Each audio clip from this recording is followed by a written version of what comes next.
my wife of 78 years. Tonight you are not just hearing music, you are hearing a miracle.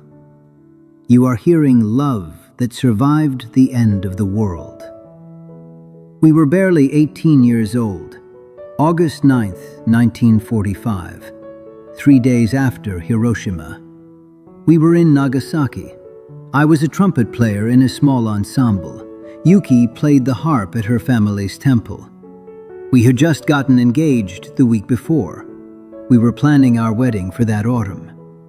That morning, I was walking to her house to rehearse our wedding song, a duet we had composed together, something beautiful to start our life with. I was 2 blocks away when the sky split open. The blast threw me through a shop window. When I woke, I couldn't hear anything, just ringing, endless ringing. The city was gone. Everything gone. I searched for 3 days, through smoke and ash and bodies. I couldn't find her. I couldn't find her family's temple. There was nothing left but rubble and silence. They told me no one in that district survived. I believed them. 6 months later, American forces relocated survivors. I was sent to San Francisco, California, the West Coast, as far from the nightmare as the earth would allow. I tried to rebuild. I worked on the docks. I played trumpet in small clubs to survive. But every note felt hollow.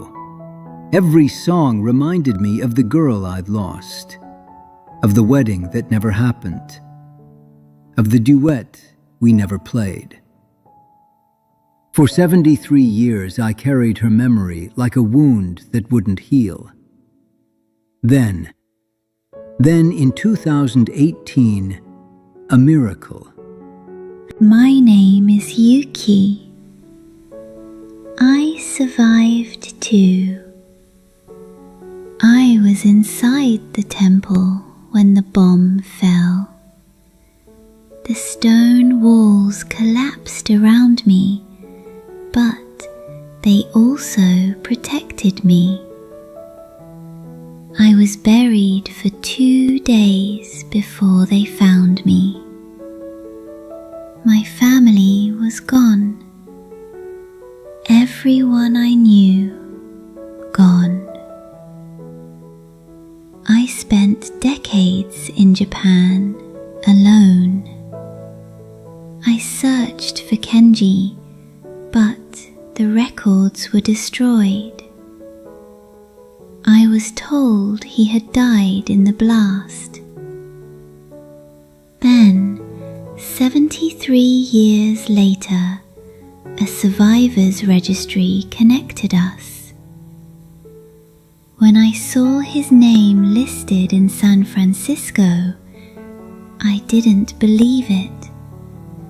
I thought it was a mistake. But I wrote to him anyway. When I got her letter, I collapsed. I thought I was dreaming. I thought I had finally lost my mind.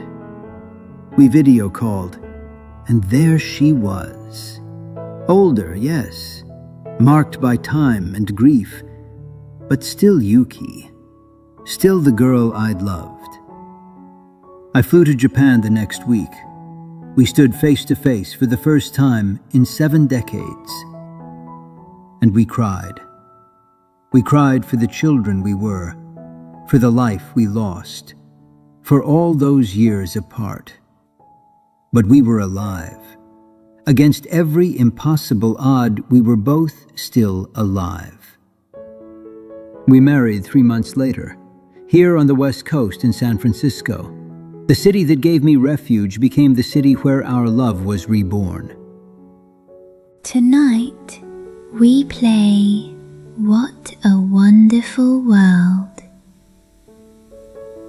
The song we chose for our wedding 80 years ago didn't have words. But when we heard this song years later was what we had tried to say. After surviving hell, after losing everything, we still believe this world is wonderful. Because we found each other again. This is for the 70,000 souls who perished in Nagasaki. For the lives that never got to be lived. For the love that refused to die.